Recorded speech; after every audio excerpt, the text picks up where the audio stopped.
lagi di Dekan Dekati Jurusan. Kali ini saya mau bahas dengan kamu ya, tentang jurusan kamu, juga jurusan saya sendiri. Ya, jadi ini cenderung ke sharing sih teman-teman semua. Jadi saya akan tanya dia, juga nanti ketika ada hal yang lain saya juga akan menyampaikan. Jadi kita mau bahas tentang jurusan ilmu pemerintahan. Dulu tuh pernah kita bahas ilmu pemerintahan itu di video sebelumnya, agak jauh sih, sama Pascal, sama Kak Pascal. Itu juga membahas ilmu pemerintahan, tapi kita sekarang bahas lagi ilmu pemerintahan. Kenalin dulu diri kamu. Ya, perkenalkan nama saya. Saya formal banget ya. Perkenalkan nama saya Kusnul Asyaifah, biasa dipanggil Cenul. Saya dari jurusan ilmu pemerintahan Unila. Oke, jadi Kak Kusnul ini dipanggilnya Cenul biasanya. Oke. Nama panggung. Nama panggung ya. Oke. Jadi di sini santai aja sih, sebenarnya lu gue juga nggak apa-apa. Nah, Nul, lu ilmu pemerintahan tahun berapa? Angkatan 2017. 2017 berarti sekarang 2020, 3 tahun ya? 3 tahun. Udah mulai jalan skripsi ya? Sudah jalan skripsi. Gimana skripsi, lancar? Alhamdulillah lancar. Alhamdulillah lancar. Studi kamu tentang apa sih? Studinya ngambil konsentrasi tentang ilmu pemerintahannya. Ilmu pemerintahan. Nah, ini teman-teman semua. Memang kenapa kok dia menjawab ilmu pemerintahan? Karena di ilmu pemerintahan ini ada dua. Ada tentang ilmu pemerintahan dan ada tentang ilmu politik di dalamnya. Nanti kita bahas, kita ulas semuanya. Apa bedanya? Kenapa kok ada dua? Apa bedanya sama jurusan ilmu politik dan yang lain segala macamnya. Tapi gue mau nanya dulu deh. Lu ini ilmu pemerintahan tahun 2017. Iya. Lulusnya dulu SNMPTN atau SBMPTN? SNPTN, undangan. Undangan, Ya. Oke. Kenapa kok bisa lulus kira-kira? Mungkin kalau yang kita tahu kan memang kalau SNPTN atau jalur undangan itu kan pasti nilai rapot ya. Jadi kebetulan memang waktu SMA itu ya adalah prestasi gitu kan, beberapa nilai yang memang mungkin itu mencukupi untuk ya masuk SNPTN itu sendiri, dan yang terpenting itu adalah strategi dalam pemilihan jurusan sih itu. Oke. Nah, strategi dalam pemilihan jurusan. Ya, karena banyak banget dari teman-teman Cenul sendiri itu yang tadinya ranking kelas, juara 1, ini itu dan segala macam, SNPTN-nya nggak lolos gitu. Ini menarik nih. Ini menarik. Jadi banyak yang nggak lolos padahal dia ranking kelas. Emang penempatan jurusan di versi Cenul sendiri gimana? Nah, kalau dulu ini toxic banget yang memang harus saya sampaikan sama teman-teman semua, karena dulu itu kan jadi kayak ada konsultasi kan kita nih kalau misalkan dengan BK kalau mau ke jurusan apa baiknya seperti apa. Nah, dulu di SMA aku itu memang desas-desus dan toksiknya itu kayak, kamu itu kalau misalkan milih satu jurusan yang diterima dari sekolah itu cuma 1 orang. Gitu. Jadi kan itu kayak kita tuh bersaing banget gitu kan, kayak matokin dan berebut gitu, kayak misalkan gue mau ilmu pemerintahan, lu jangan ilmu pemerintahan ya udah gua gitu. Tapi fakta di lapangannya nggak kayak gitu. Sedangkan di jurusan Cenul aja yang dari sekolah itu masuk 2 orang gitu loh. Bener. Itu yang benar-benar harus ditekankan sama teman-teman semua, bahwasanya hal itu nggak ada gitu. Yang memang menentukan itu adalah strategi. Nah, kalau strategi dulu itu memang kita ngeliat dari passing grade gitu. Passing grade, terus akreditasi, terus itu memang dari peminatnya juga gitu. Nah, kemarin itu memang menempatkan ilmu pemerintahan di posisi pertama gitu. Jadi masuknya memang di pilihan pertama. Pilihan pertama. Gitu. Karena memang saingan mungkin yang lain yang ilmu pemerintahan peringkatnya di bawahmu nih. Ya, jadi lu dulu nih yang lulus kan? Bisa. Nah, menarik nih, kenapa tadi lu sempat mengeluarkan passing grade. Passing grade dulu itu kayak mana? Karena ini teman-teman banyak yang menganggap passing grade, banyak yang mereka sudah tahu passing grade, tapi sebenarnya sekarang passing grade itu udah nggak berlaku lagi loh. Kalau passing grade dulu tuh emang bener-bener berlaku. Tahun kita orang ya, itu emang masih benar-benar berlaku, karena dulu itu aja passing grade ilmu pemerintahan itu masih dikategorikan tinggi di FISIP. Itu tinggi gitu. Jadi emang nilai kita itu harus bisa kita balancekan dengan passing grade jurusan yang mau kita pilih gitu. Jadi kita nggak bisa kalau misalkan nilai kita cuma segini, tapi teman kita tuh ada nilainya yang lebih tinggi dan passing grade-nya itu lebih tinggi daripada nilai kita gitu. Nah, itu nggak bisa juga kayak gitu.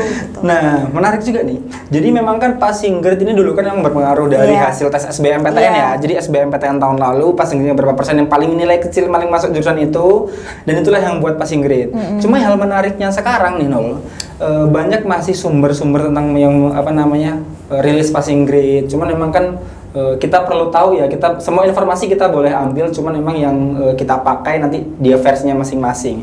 Nah, kalau 2019, 2020 apalagi itu kan sudah UTBK ya, bukan persentase lagi, poin dia skor. Terus passing grade tanda tanya besar kan? Iya. Nah itu sih sebenarnya kalau untuk tahun ini. Jadi beruntunglah kamu masih tahun 2017. Ya. Nah itu SNMPTN. Kenapa ngambil ilmu pemerintahan? Dulu tuh yang dibayangkan di ilmu pemerintahan apa sebenarnya? Kalau misalnya kita balik ke awamnya kamu masih SMA. Namanya SMA dulu itu kan masih kayak yang wah kuliah enak nih, kuliah bakalan ini itu segala macam gitu kan ya. Dulu itu sebenarnya pengen ngambilnya itu ilmu komunikasi. Terus atau enggak HI, hubungan internasional, masih seputar fisik, memang pengen ke situ. Lebih ke basic, pengen ke ilmu komunikasi sih. Cuman karena doktrinnya dan toksiknya guru tadi yang ngomong ilmu komunikasi udah dari ini yang ngambil, jadi kamu nggak bisa lagi ke jurusan itu. Jadi kita kayak yang, hah? Iya bu, gitu maksudnya, masa nggak bisa lagi sih gitu. Karena keterbatasan informasi tadi, dan memang bener-bener ya, namanya kita dulu SMA itu kalau nggak kita mencari informasi sendiri, informasi itu nggak bakal dapet. Jadi dari guru itu pun cuma informasi seadanya gitu. Jadi emang harus bener-bener dari kita sendiri. Ya udah gitu. Jadi kebetulan minta saran dari orang tua, terus memang lihat-lihat dari jurusan lain juga gitu kan, yang memang daftar listnya ada di FISIP gitu. Wah kayaknya ya udah deh ilmu pemerintahan aja, kayaknya seru gitu, karena membahas-bahas tentang kebijakan, atau karena lebih kayak kepengen jadi apa sih dulu tuh ya pengen lah terjun ke dunia yang bekerja di pemerintahan, birokrat gitu. Jadi ya udah ilmu pemerintahan aja nggak apa-apa gitu. Dan masuknya juga memang di ilmu pemerintahan. Nah, setelah kamu masuk nih, setelah masuk ilmu pemerintahan, fakta yang paling mungkin berbeda dengan stigma kamu di ketika SMA, atau apa yang mengejutkan kamu di ilmu pemerintahan? Jadi gini, yang namanya apa desas-desus dari kita SMA itu memang pasti udah ada gitu kan ya. Apalagi kalau misalkan ada kakak tingkat, atau misalkan ada saudara kita yang memang udah kuliah gitu, yang jelasin sedikitnya tentang ilmu pemerintahan tuh gini loh, orang-orangnya tuh gini, nanti kamu tuh gini gitu kan. Apalagi memang di jurusan saya, jurusan kita itu senioritasnya memang tinggi banget. Nah gitu kan, itu yang memang mengejutkan, hal mengejutkannya. Tapi itu yang memang bisa saya ambil segi positifnya, memang bener-bener dari situ. Kenapa? Karena dari senioritas itu tadi, jadi kita tuh erat gitu kaitannya. Jadi kalau di ilmu pemerintahan itu tuh hubungannya antara senior sama junior itu erat. Jadi kalau misalkan ada kerjaan, atau kalau misalkan ada channel apa, link ini segala macam gitu.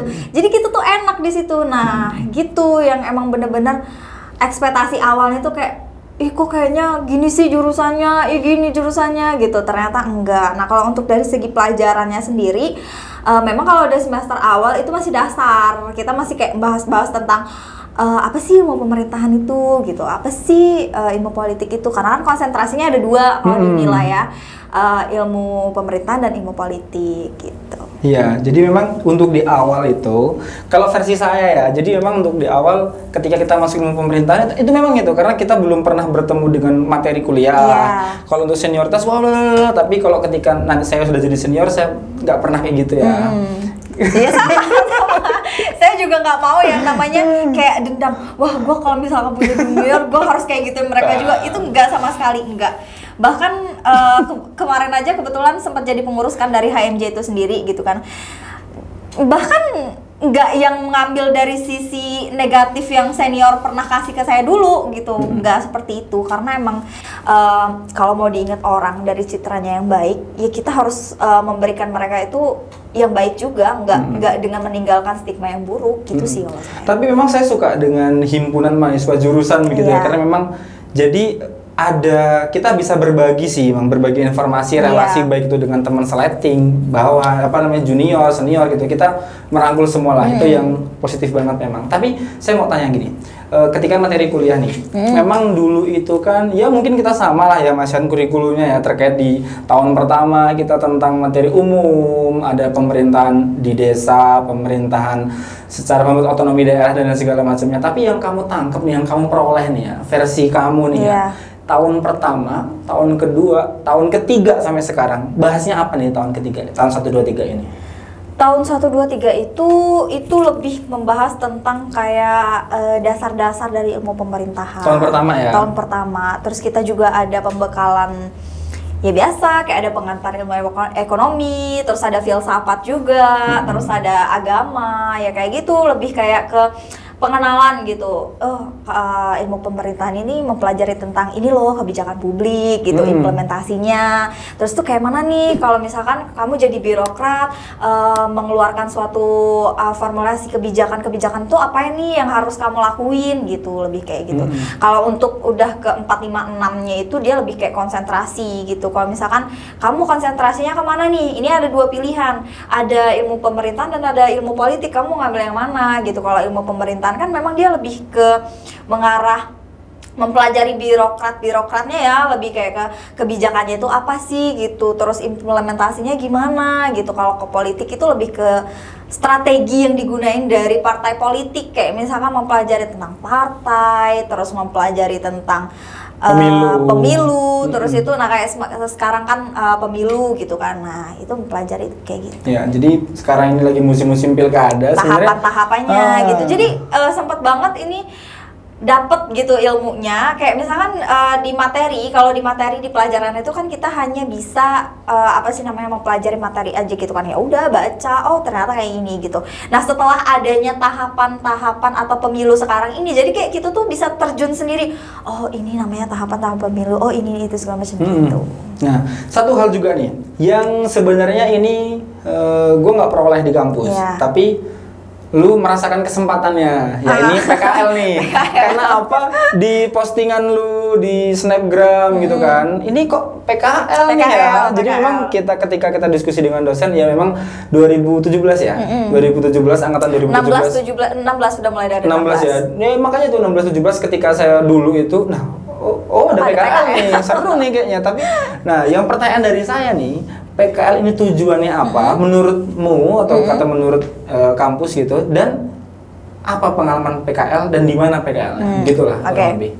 Jadi ini part yang menurut aku seru banget gitu, karena PKL dan KKN, ini kita bahas PKL dulu ya. Nah kalau PKL itu memang diadakannya dari tahun 16, kalau dari tahun Bang Yopi itu belum ada. Nah jadi PKL itu manfaatnya itu sendiri banyak banget. Salah satunya emang selain kita itu kan namanya PKL praktek kerja lapangan, selain kita mempraktekkan materi-materi yang udah kita dapet nih dari kampus, nah kita tuh bisa terjun langsung gitu. Kemarin kebetulan aku tuh PKL-nya di KPU Kota Bandar Lampung, itu sama teman-teman 7 orang. Oh, 6 orang. Satu kelompok 6 orang. Iya, 6 orang. Dan itu rata ya, 6 orang gitu. Ada yang 7.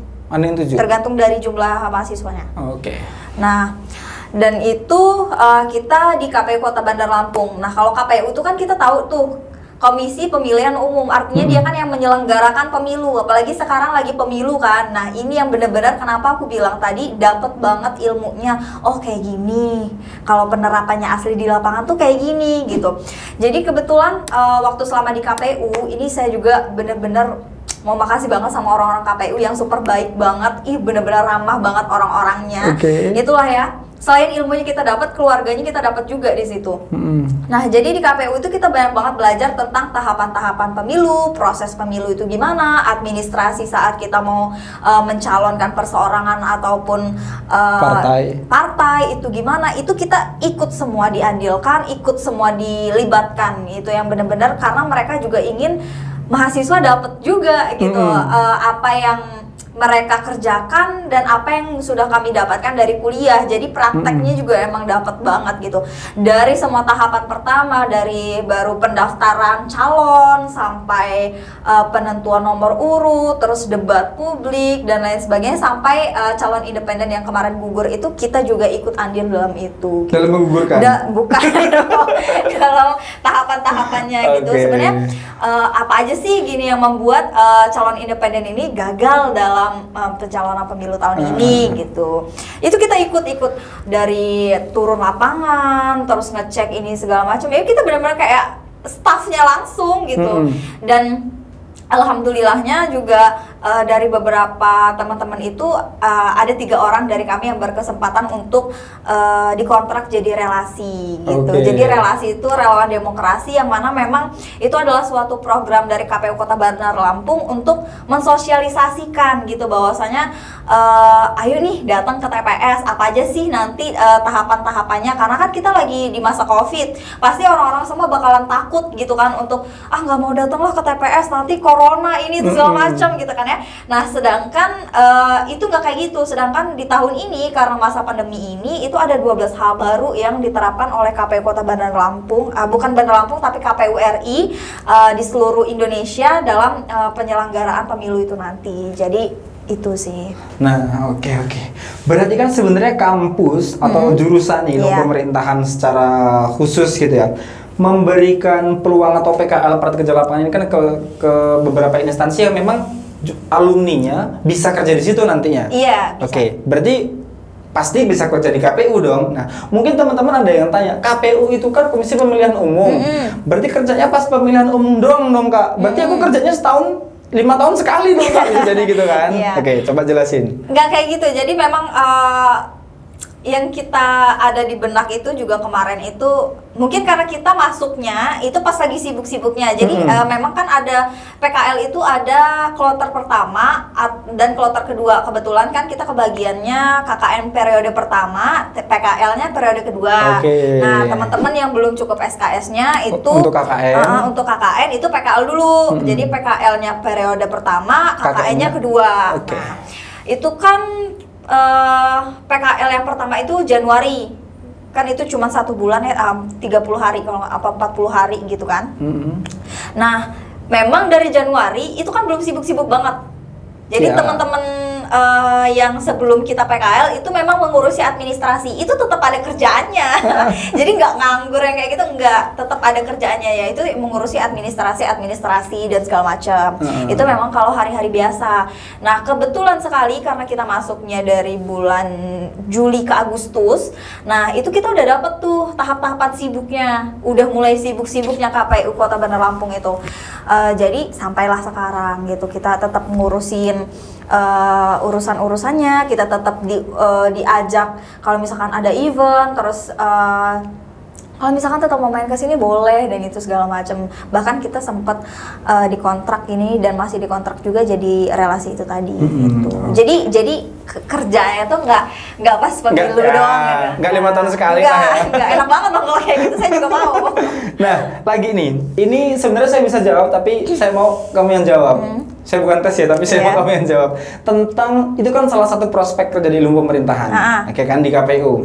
Yang lain deh, kira-kira lulusan ilmu pemerintahan tuh kemana aja prospeknya? Karena memang kita tahu, sebenarnya pemerintahan ini atau ilmu pemerintahan ini kan leading sektor nih. Jadi, dia pertanian, dia belajar, tapi bukan belajar secara teknis, tapi secara versi pemerintahnya. Dan semuanya berarti kan leading sektor. Tapi saya mau tahu dari perspektif kamu, ilmu pemerintahan ini kemana nanti setelah lulus? Jadi kalau untuk prospek nih pasti banyak banget kan, karena aku juga tidak memungkiri gitu kan, namanya kita kuliah itu pasti kita mencari, wah gue bakal lulus ini kerja di mana. Itu nggak bakalan luput, karena namanya kita kuliah pasti mau kerja dong gitu kan. Nah memang dari SMA itu udah kayak memang nggak terlalu suka ke dunia politik gitu kan. Tapi lebih kayak ke pengen kerja aja deh di instansi atau apa gitu. Nah selain KPU itu tadi, teman-teman tuh bisa kerja di instansi pemerintahan yang memang masih berkaitan dengan pemerintah gitu. Kayak misalkan kerja di kantor DPRD atau Pemda, terus itu bisa di Bawaslu, bisa juga di sektor-sektor yang memang itu berkaitan dengan pemerintahan. Dan gitu. DPRD saya rasa bisa ke semua lini atau tingkatan DPRD ya? Bisa. Karena memang alumni kita, senior kita kebetulan memang banyak juga kan, memang terjun ke sana gitu. Jadi insya Allah lah gitu. Kalau untuk adik sendiri lah intinya kayak gitu. Iya, kalau kita kan seniornya kan kayak gitu ya. Kalau untuk adik sendiri apa sih yang enggak ya nanti bisa dibantu apa ini segala macam mungkin kayak gitu. Enggak ketang informasi nih, ada nih informasi pendaftaran gitu. Maka cepet daftar, siapin semua berkasnya gitu kan ya. Ini nih informasi ini segala macam, cepet daftar gini. Nah, enaknya kayak gitu. Kita yang ditekan. Tuh. Oke, bisa diterima jawabannya. Nah, terus saya mau tanya lagi. Itu ilmu pemerintahan, kerjanya di situ nih. Tapi dari kakak-kakak tingkatmu deh, perkiraan saya nggak mau jawab nih, karena itu teman-teman saya juga ya. Tapi nanti saya jawab juga. Dari jurusan kita sebenarnya, setelah lulus yang fokus di ilmu pemerintahan itu berapa persen versimu? Kira-kira jadi dari versi aku sih yang aku lihat itu sekitar ada 50% masih masuk kok. Berarti lebih dari 45% kan? Masih yang masuk. memang itu nggak di ilmu pemerintahan. Dan memang teman-temanku juga begitu. Ada yang dia malah fokus berternak sekarang. Ada yang dia berkebun sekarang. Ada yang dagang, kerja di bank, jadi all shop, selebgram. Benar, karena kembali lagi ke gini. Kalau untuk prospek kerja, itu kan sesuai dengan passion diri kita sendiri nih. Kayak misalkan nih, aku sempet banget di semester awal itu mau pindah jurusan. Ini aku cerita. Sempet mau pindah jurusan karena memang pada awalnya itu kayak ngerasa, kayak gue nih ngerasa salah jurusan gitu. Apa mau pindah aja ya? Kan masih di Ilkom juga, tapi sayang kalau umurnya gini-gini itu segala macam. Itu kita kembali lagi ke passion diri kita. Kalau masalah kerja, kalau menurut sesuai dengan jurusan, itu teman-teman bisa kerja sesuai dengan jurusan. Kayak misalkan saya itu ilmu pemerintahan, nah bisa nih kerja di DPRD atau Pemda itu segala macam. Tapi kalau misalkan nih namanya atau titelnya aja yang SIP, Sarjana Ilmu Pemerintahan, tapi passion saya sebagai influencer atau bahkan pengusaha, nah itu kan kembali lagi ke diri kita sendiri gitu, bagaimana gitu kan. Memang kalau melenceng atau kakak-kakak tingkat yang melenceng dari jurusan yaitu banyak gitu, yang kata Bang Yopi bilang banyak. Mungkin nggak hanya jurusan ilmu pemerintahan sendiri, tapi semua jurusan gitu, karena itu kembali lagi kepada passion diri individu itu sendiri. Mengingat sebelumnya kita kan memang diajarkan bahwa ilmu pemerintahan merupakan leading sektor atau sektor kepala dari beberapa cabang keilmuan, begitulah kurang lebihnya. Dan mengingat begitu pentingnya peran pemerintah, bahkan ada juga sih sebenarnya apa fungsi pemerintah dan segala macamnya. Cuma kita ya udahlah, kita sudah sadari. Tapi saya mau tanya nih, tadi sudah bahas PKL, KKN belum terbahas nih. Saya mau tanya tentang KKN. Kalau di versimu ya, nanti aku juga jelasin di KKN itu kayak mana. Di versimu, KKNmu ini peran ilmu pemerintahan ketika KKN atau di masyarakat itu ngapain? Jadi kebetulan KKN kemarin itu dapatnya di Lampung Barat.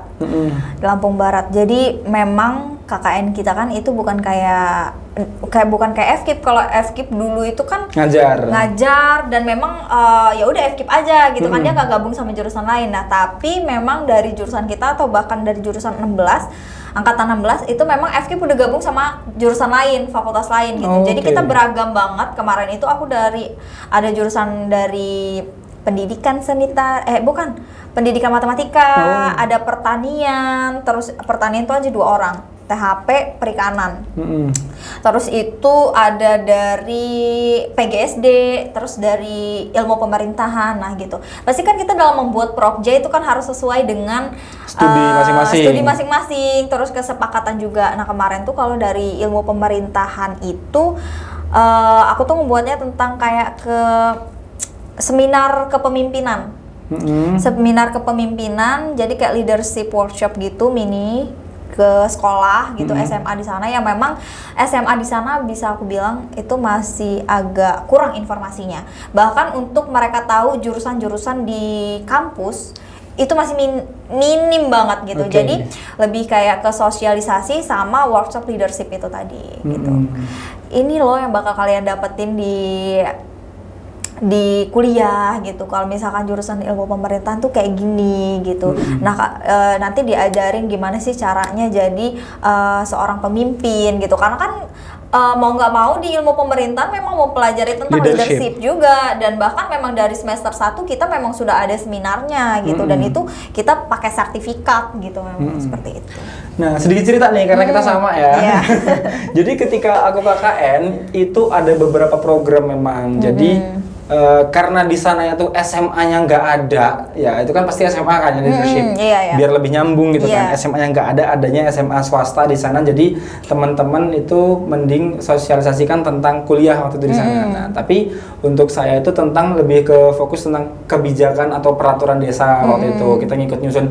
Jadi kita sebagai warga asing sebenarnya, tapi kita dilibatkan untuk penyusunan peraturan desa Perdes, dan juga kita ikut andil juga dalam kebijakan desa terkait memang jadi menyusun atau mengumpulkan massa nih masyarakat tentang mereka tuh waktu itu belum ada ini, airnya susah tempatku. Jadi airnya susah, serius. Airnya susah. Jadi kita di mana? Di Lampung Selatan. Jadi ketika kemarau airnya susah Oh gitu ya. Airnya susah. Jadi kita kumpulkan nggak mandi air payawan? Enggak. Alhamdulillah enggak. Cuma itu kan agak tinggi gitu. Nah, jadi karena airnya susah kita kumpulkan warga. Ada program dari desa tentang apa namanya? PAM gitu loh, kayak PDAM gitu, tapi bukan untuk air minum, tapi emang untuk air bersih aja. Jadi emang kita ngumpulin, kita sosialisasikan penting. Jadi waktu itu bahkan saking pentingnya kita sosialisasikan banyak warga yang nggak mau awan. Jadi tuh udah programnya tuh mandek sebenarnya. Dari targetnya selesai di tahun sebelumnya, tapi yang join baru 12 orang, 12 kepala keluarga. Kita kumpulin semuanya, kita seminarin semuanya di rumah salah satu rumah kepala dusun waktu itu. Kita setelin video kemarau panjang. Prediksi di tahun 2022 waktu itu kan ada ya. Kita setelin video kemarau panjang. Ngelihat semuanya, ikut semua akhirnya. Ikut semua ya? Ikut semua. Dan programnya sekarang berjalan sampai sekarang. Gitu sih ceritanya. Kalau aku memang ada jurusan dari ilmu hukumnya. Jadi memang kan sempet tuh disuruh membantu Perdes ya. Nah, Perdes itu. Tapi memang bagi tugas ya? Bagi tugas gitu. Jadi kan memang ada yang dari ilmu hukum nih. Memang dia spesialisnya ya udah tau lah undang-undang ini segala macam gitu. Nah, jadi yang dari ilmu pemerintahan ini lebih nge-backup juga gitu. Jadi kita berdua kolaborasi dan di situ tuh ngebahas tentang itu juga. Oke, nah itulah sebenarnya seputar tentang ilmu pemerintahan ya. Asik kok guys, nggak seseram dan nggak seformal itu gitu loh maksudnya. Tergantung dari kita sih ngejalaninnya kemana dan ya kemana kita mau bawa arusnya aja gitu. Aku aja sempet mau pindah jurusan, tapi karena ditekuni lagi, mungkin karena semester 1 kita masih labil ya, namanya transisi gitu, kayak penyesuaian diri dari SMA ke kuliah gitu kan. Yang tadinya SMA kita kayak gini, ketemu teman-teman kuliah atau mata kuliah di kuliah itu seperti ini, jadi kan kita kadang kebawa stres juga dan ya pikiran pendeknya, apalagi kalau nggak ya udahlah gue pindah jurusan aja kalau nggak ini segala macem gitu. Akhirnya ditekunin nggak jadi pindah? Enggak, ya sampai sekarang. Ya menarik sebenarnya pindah jurusan. Bisa itu dilakukan oleh teman-teman yang memang pengen jurusan A tapi keterimanya di B. Cuma bayar lagi ya? Bayar lagi, dan menurut saya itu buang-buang umur dan waktu. Oke. Nanti teman-teman udah pada selesai, saya masih kuliah. Lagi-lagi saya mau tanya, versi kamu nih, perbedaan ilmu pemerintahan dan ilmu politik. Oke. Jadi kayak tadi aku sampaikan juga kalau ilmu pemerintahan itu memang dia lebih berfokusnya kepada, dia kan bidang nih ya, kalau ilmu pemerintah itu bidang yang mengkaji tentang proses dari pembentukan kayak kebijakan-kebijakan dan implementasi itu tadi gitu. Jadi kayak lebih ke aturannya gimana, terus kalau penerapannya ke masyarakat itu gimana, terus itu kalau mau ada perubahan itu gimana, tapi bukan undang-undang ya, kita beda dari hukum gitu. Kebijakannya. Kita lebih kayak kebijakan dari pemerintah itu sendiri, lebih kayak ke hubungan pemerintah, terus peristiwa-peristiwa yang terjadi di pemerintahan itu gimana gitu. Tapi kalau ilmu politik dia lebih kayak mengkaji tentang strateginya.